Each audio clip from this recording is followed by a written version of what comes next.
Di depan ratusan warga desa, seorang marbot masjid dengan pakaian lusuh berdiri gemetar. Tangan kirinya memegang kotak cincin sederhana. Ia melangkah maju ke rumah Pak Haji, juragan tanah paling berkuasa di kampung itu. Namun belum sempat bicara panjang, suara lantang langsung menusuk telinga.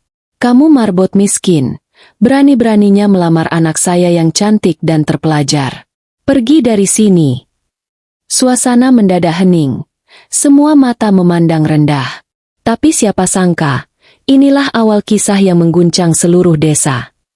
Sebelum kita masuk lebih dalam ke kisah penuh air mata dan kejutan ini, silakan tuliskan di komentar dari mana kalian menonton cerita ini. Jangan lupa klik tombol like dan subscribe, agar channel ini bisa terus menghadirkan kisah-kisah dramatis yang membuat hati bergetar. Mari kita mulai. Siang hari itu, suasana rumah Pak Haji seperti pasar. Kursi panjang sudah disusun di pendopo, tikar digelar, dan beberapa tokoh desa hadir seolah menghadiri musyawarah. Padahal semua tahu, ini bukan musyawarah. Ini sidang terbuka untuk mempermalukan Abdul. Abdul datang dengan wajah tegas, meski hati bergetar. Kotak cincin masih ia bawa di saku, sementara tangannya mengepal untuk menahan takut. Di luar pagar, puluhan warga berdesakan ingin menonton. Bisik-bisik sudah beredar sejak subuh. Marbot mau melamar lagi. Gila betul anak itu. Tak tahu malu. Pak Haji duduk di kursi paling depan. Sorbannya kencang, janggutnya kaku, tatapannya menusuk. Di sampingnya ada Farhan, calon menantu yang dielu-elukan, berjas rapi meski cuaca terik. Wajah Farhan penuh senyum congkak, seperti sudah memenangkan pertandingan sebelum dimulai. "Silakan bicara, Abdul." Suara Pak Haji menggema, berat dan keras. "Aku ingin dengar langsung alasanmu. Beraninya kau datang melamar anakku, padahal kau cuma kuli sapu masjid." Abdul menarik napas dalam, lalu maju satu langkah. "Pak Haji, saya datang dengan niat baik. Saya mencintai Aisyah bukan karena hartanya, tapi karena agamanya, akhlaknya. Saya ingin membangun rumah tangga dengannya. Meski saya tahu hidup saya sederhana, mahar akan saya usahakan, meski butuh waktu." Belum selesai Abdul bicara, tawa keras meledak. Beberapa orang ikut tertawa, menunjuk-nunjuk. Farhan menyeringai lebar. "Dengar itu, Haji. Dia bilang akan usahakan mahar. Pasti mahar dari uang celengan masjid." Suara tawa semakin riuh. Abdul menunduk, menahan perih. Tapi ia tak mundur. "Saya tidak main-main. Saya sungguh-sungguh." Pak Haji berdiri mendadak. Suaranya membentak seperti petir. "Sungguh-sungguh apa?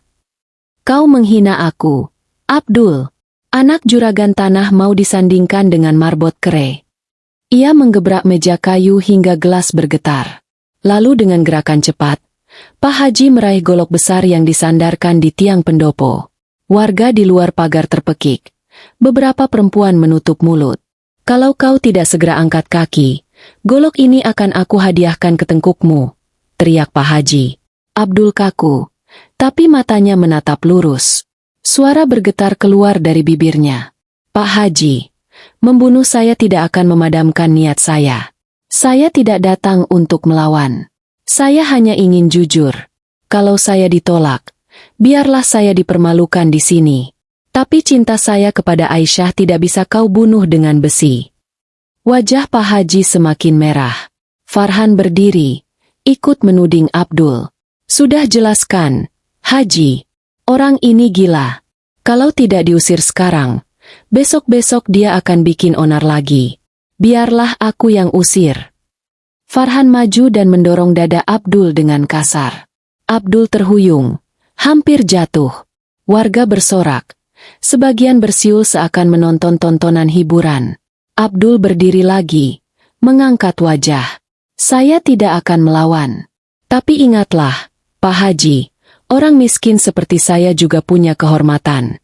Kalau kehormatan diinjak, Allah yang akan membela." Pak Haji mendesis, mengangkat golok tinggi-tinggi, membuat semua orang menahan napas.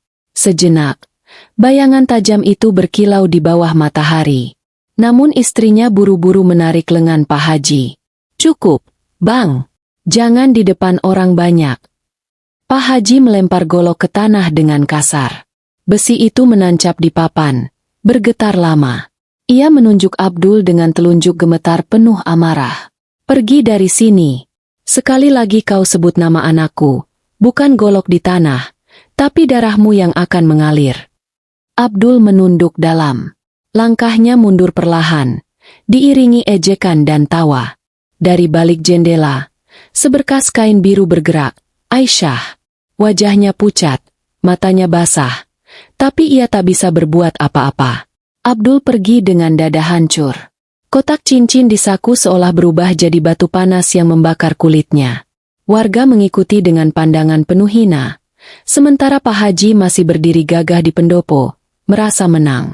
Namun tak ada yang tahu, langkah Abdul yang pulang penuh luka itu akan membawa badai besar ke desa. Badai yang mampu menumbangkan siapa saja yang berdiri di atas kesombongan. Kabar itu menyebar lebih cepat daripada api yang menjilat jerami kering. Baru beberapa jam setelah Abdul dipermalukan di pendopo, seluruh desa sudah heboh.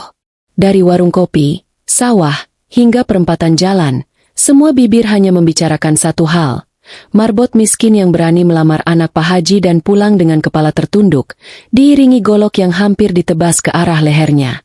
Di warung Buminah, suara tawa terdengar keras.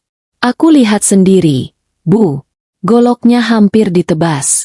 Untung istrinya nahan." Seorang lelaki tua menimpali dengan gelak. "Kalau jadi dipotong, selesai sudah urusan. Marbot mana bisa melawan juragan tanah?" Sementara itu, di pematang sawah, para petani berhenti bekerja hanya untuk membicarakan kejadian pagi tadi. "Abdul itu nekat betul," kata seorang bapak. "Sudah jelas-jelas miskin, berani melamar anak orang kaya. Itu namanya kurang ajar." Namun tidak semua suara adalah cemoohan. Ada beberapa yang diam-diam mengangguk penuh hormat. Seorang pemuda berkata pelan pada temannya, "Aku salut sama Abdul. Setidaknya dia berani jujur. Lebih terhormat daripada yang hanya bisa membicarakan di belakang." Tapi suara seperti itu tertelan oleh gelombang hinaan yang lebih besar. Di masjid, saat Abdul menyapu karpet menjelang asar, telinganya panas oleh bisikan jamaah yang baru masuk. "Itu dia orangnya. Masih bisa menunduk seolah tak terjadi apa-apa. Aku dengar Pak Haji mau usir dia dari masjid. Katanya tanah wakaf itu sebenarnya atas nama Pak Haji." Abdul tetap menyapu. Wajahnya tenang walau hatinya mendidih. Ia sudah biasa dengan hinaan, tapi kali ini lebih dalam. Bukan hanya dirinya, tetapi juga niat sucinya dipermalukan di hadapan orang banyak. Sore harinya, Farhan datang ke masjid. Langkahnya mantap, seolah halaman masjid sudah menjadi miliknya. Ia memanggil Abdul dengan suara keras. "Abdul, besok aku bawa keluargaku untuk lamaran resmi ke rumah Pak Haji. Kau pastikan lantai masjid ini bersih, supaya orang tahu kau hanya cocok untuk menyapu, bukan meminang." Warga yang sedang duduk di serambi tertawa mendengar itu. Farhan menepuk bahu Abdul dengan kasar sebelum pergi. Abdul hanya menunduk, menggenggam sapunya kuat-kuat agar tidak meledak marah. Namun malam itu, Abdul duduk di kamar kecilnya di belakang masjid. Lampu minyak redup, tapi pikirannya membara. Ia menatap tasbih biru yang ia temukan di anak tangga kemarin. Jelas itu milik Aisyah. Tali simpulnya baru, seakan sengaja dijatuhkan. Hatinya berguncang. Apakah ini tanda bahwa Aisyah tidak diam? Abdul berbisik pada dirinya sendiri. Di luar kamar, Pak Karim mengetuk pelan. "Dul, aku tahu hatimu terluka. Tapi aku ingin kau tahu sesuatu. Tanah masjid ini sebenarnya bukan milik Pak Haji. Tanah ini dulu wakaf dari kakekmu. Aku tahu karena aku ikut menandatangani suratnya puluhan tahun lalu." Abdul terperanjat. Suara napasnya tercekat. "Apa yang Bapak katakan benar?" Pak Karim mengangguk mantap. "Ya, tapi entah bagaimana, nama Pak Haji yang sekarang selalu disebut-sebut. Seakan dialah pemiliknya. Aku rasa ada sesuatu yang ditutup rapat." Abdul menutup wajah dengan kedua tangan. Air matanya menetes, bercampur dengan bara dendam yang mulai tumbuh. Kalau begitu, suaranya bergetar. Selama ini aku diusir dari tanahku sendiri. Pak Karim menepuk bahunya. Sabar, Dul. Kebenaran tidak bisa dikubur selamanya. Waktu akan membongkarnya. Kau hanya perlu bertahan. Di luar, malam semakin pekat. Warga masih bercakap di warung kopi, menertawakan marbot miskin yang berani bermimpi. Tapi di bilik kecil di belakang masjid, Abdul menggenggam tasbih biru erat-erat. Kali ini, ia berjanji pada dirinya sendiri. Jika Pak Haji bisa menghunus golok untuk menghinanya, maka ia akan menghunus kebenaran untuk menjungkirkan kesombongan itu.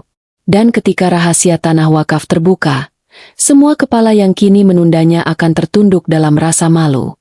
Keesokan harinya, gosip tentang Abdul semakin menggila.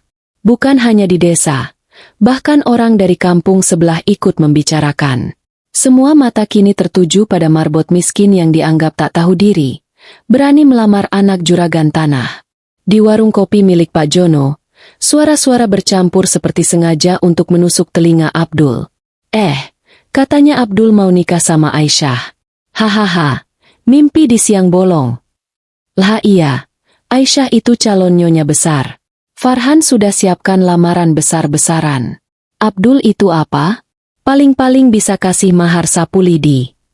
Gelak tawa meledak. Bahkan anak-anak kecil yang ikut nimbrung menirukan ejekan orang dewasa. Marbot kawin sama anak haji. Marbot kawin sama anak haji. Teriak mereka sambil berlari-lari di jalan. Abdul lewat di depan warung itu dengan wajah tenang. Tapi dadanya seperti diremukan. Ia menunduk, langkahnya tegap, seakan tak peduli. Namun di dalam hatinya, luka makin dalam. Di pasar, ibu-ibu pedagang juga tak kalah pedas. Kalau aku jadi Pak Haji, sudah kuhantam saja marbot itu dengan kayu. Kasihan Aisyah, cantik-cantik, malah dilamar orang miskin. Jangan-jangan nanti dia jadi bahan tertawaan kalau benar jadi menantu marbot. Suara-suara itu menusuk, tapi Abdul hanya diam. Ia memilih membeli beras seadanya, lalu pulang dengan tatapan lurus. Sementara itu, Farhan semakin beringas. Ia sengaja mengumbar kabar bahwa lamarannya akan segera dilakukan secara besar-besaran. Ia menyewa penabuh gamelan, memesan tenda, bahkan menyebar undangan. Semua itu diumumkan dengan suara lantang di depan warga, seakan ingin menghancurkan sisa harga diri Abdul. Besok-besok, jangan heran kalau lihat Aisyah sudah resmi jadi tunanganku, kata Farhan di depan banyak orang. Kalian tahu sendiri siapa saya. Saya bukan marbot kere yang hanya bisa bersandar pada sapu. Warga tertawa, ada yang bersorak. Namun di tengah keramaian itu, ada satu sosok yang hanya diam, Aisyah. Dari balik jendela rumah besar, ia menatap jauh ke arah masjid. Tatapannya penuh resah. Ia tahu siapa Abdul sebenarnya. Ia tahu kebenaran tanah wakaf itu, karena pernah mendengar pembicaraan rahasia antara orang tuanya dengan perangkat desa. Surat lama pernah ia lihat sekilas. Nama kakek Abdul tertulis jelas. Tapi mulutnya terkunci, karena ayahnya begitu berkuasa. Malamnya, Abdul duduk sendiri di serambi masjid. Tasbih biru yang ia simpan terus ia genggam. Angin malam berembus, membawa aroma bunga melati samar. Ia menatap langit, berdoa dalam hati. Ya Allah, sabarkan aku. Jika hinaan ini jalan untuk membuka kebenaran, maka kuatkan kakiku untuk tidak mundur. Tiba-tiba, langkah kaki terdengar pelan. Dari balik kegelapan, muncul seorang anak kecil, keponakan Pak Haji. Bocah itu menyerahkan secari kertas, lalu berlari cepat tanpa bicara. Abdul membuka lipatan kertas itu dengan hati-hati. Tulisan halus, tinta samar, hanya beberapa kata singkat. Jangan menyerah, aku percaya padamu. Dada Abdul bergetar hebat. Hanya Aisyah yang bisa menulis seperti itu. Air matanya jatuh. Bukan karena lemah, tapi karena ada cahaya kecil di tengah kegelapan. Ia menggenggam kertas itu erat-erat, lalu menutup matanya. Semua hinaan, Semua gosip, semua ancaman golok Pak Haji, kini terasa sedikit lebih ringan. Karena ia tahu, Aisyah diam-diam berdiri di pihaknya. Namun ia juga sadar, dukungan Aisyah berarti jalan akan semakin berbahaya. Dan Abdul harus siap menghadapi badai yang lebih besar. Malam itu, Abdul tidur dengan gelisah. Surat singkat dari Aisyah masih ia genggam di tangan.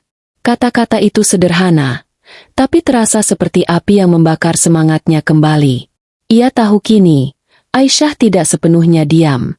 Ada sesuatu di balik sikap patuhnya terhadap sang ayah. Keesokan harinya, Abdul kembali menjalankan tugasnya di masjid.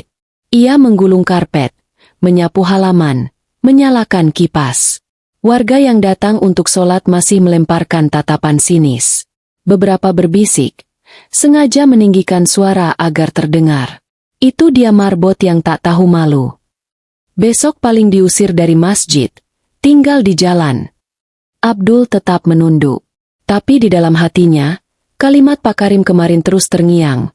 Tanah masjid ini sebenarnya wakaf dari kakeknya. Siang itu, Pak Karim datang lagi. Wajahnya serius, langkahnya cepat. Ia duduk di serambi, lalu memberi isyarat agar Abdul mendekat. "Dul, ada sesuatu yang harus kau lihat," ucapnya pelan. Dari balik sorbannya, Pak Karim mengeluarkan map tua berwarna coklat. Sudah usang, pinggirannya robek, tapi cap merah masih terlihat samar. Abdul menatap heran. "Apa ini, Pak?" "Salinan surat wakaf. Aslinya dulu ditaruh di kantor desa, tapi entah kenapa hilang. Aku simpan salinan ini karena aku ikut tanda tangan sebagai saksi. Lihat, nama siapa yang tertulis di sini." Tangan Abdul bergetar ketika membuka lembaran itu. Matanya terbelalak. Tertulis jelas, Haji Saman bin Abdullah, nama kakeknya, sebagai pemberi wakaf tanah untuk masjid dan lahan di sekitarnya. Air mata Abdul langsung menetes. Suaranya tercekat. "Jadi, benar kata Bapak, tanah ini milik kakek saya. Selama ini, Pak Haji menutupi semuanya." Pak Karim mengangguk berat. "Ya, sejak Haji Saman wafat, pengelolaan tanah jatuh ke orang-orang desa. Tapi entah bagaimana, perlahan nama Pak Haji selalu disebut sebagai pemilik. Warga tidak berani membantah. Kau tahu sendiri, dia punya uang, punya pengaruh. Lambat laun, semua orang percaya tanah ini miliknya." Abdul mengepalkan tangan. Wajahnya memerah, tapi ia tetap diam. Amarahnya mendidih, bercampur dengan perasaan dikhianati. Ia teringat ancaman Pak Haji kemarin, ketika golok dihunuskan. Betapa tega orang itu mengusir dirinya dari tanah peninggalan kakeknya sendiri. Belum sempat Abdul menenangkan diri, suara langkah tergesa terdengar dari arah jalan. Aisyah muncul, wajahnya tertutup kerudung lebar. Nafasnya tersengal, matanya gelisah. "Abdul," suaranya nyaris berbisik. "Hati-hati, ayah sudah dengar ada yang mencari-cari surat wakaf lama." Beliau murka. Katanya siapapun yang berani bongkar urusan ini akan dianggap musuh keluarga. Abdul menatap Aisyah lama, hatinya bergetar. "Aisyah, jadi kau tahu semua ini?"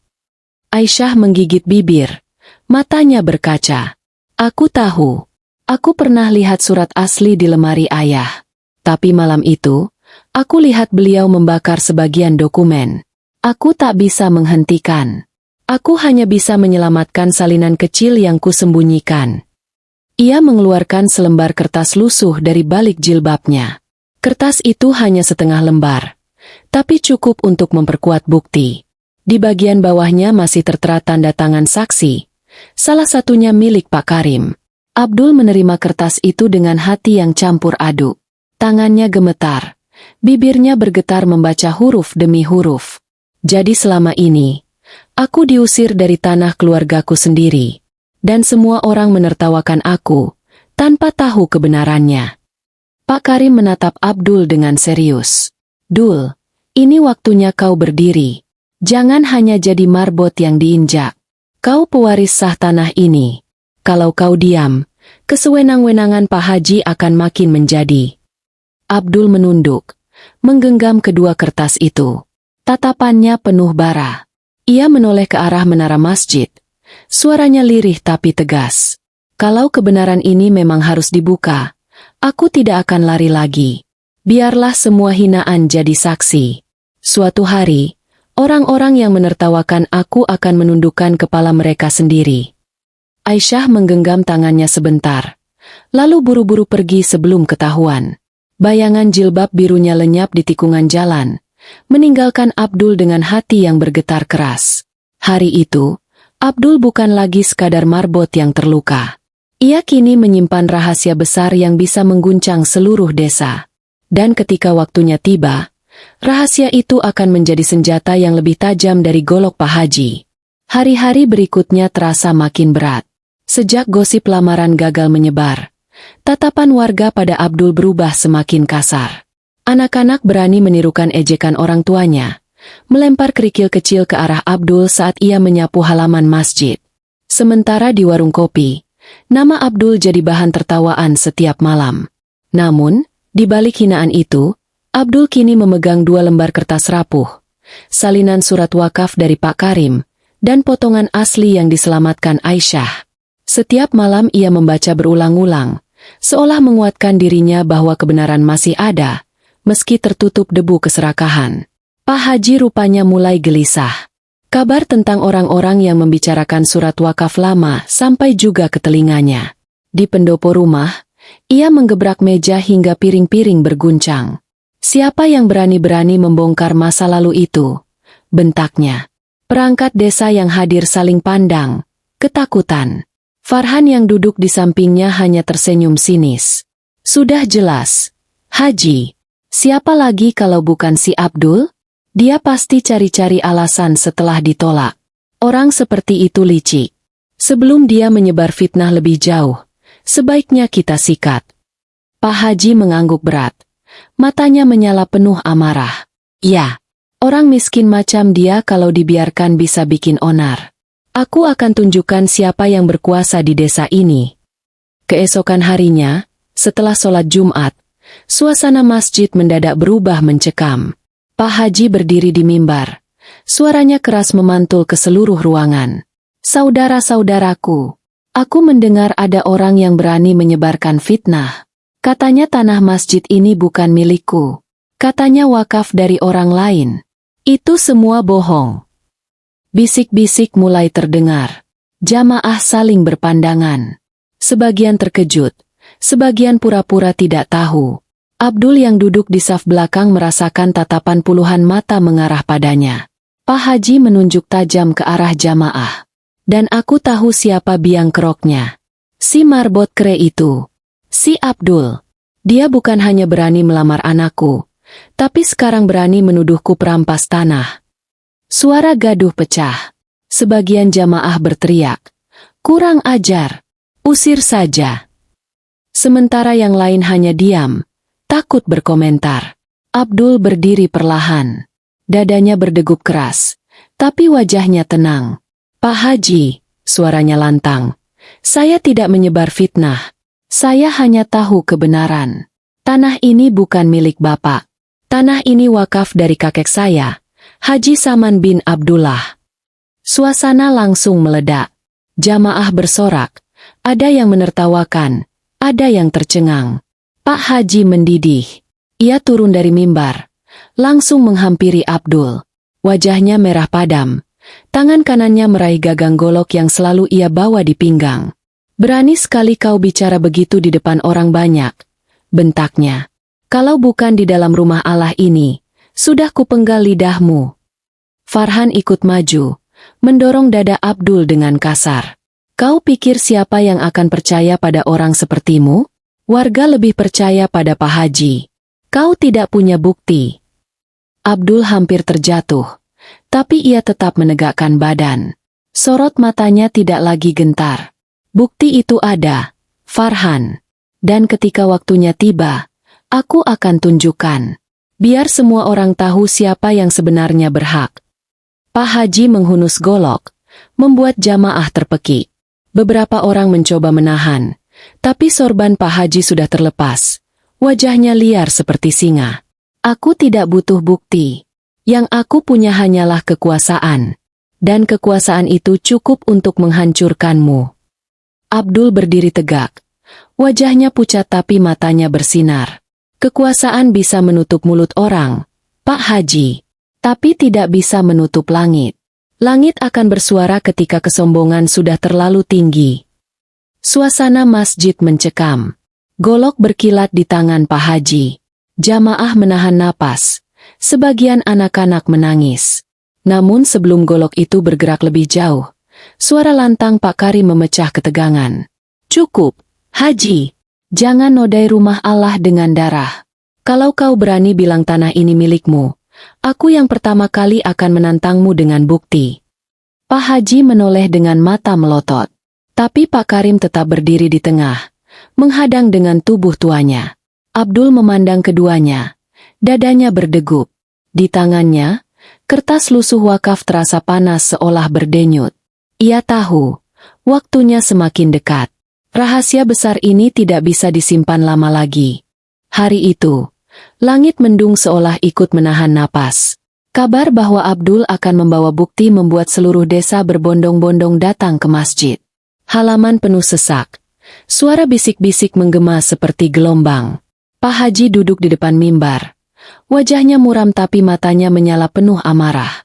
Farhan berdiri di sampingnya, tersenyum congkak sambil menyilangkan tangan di dada.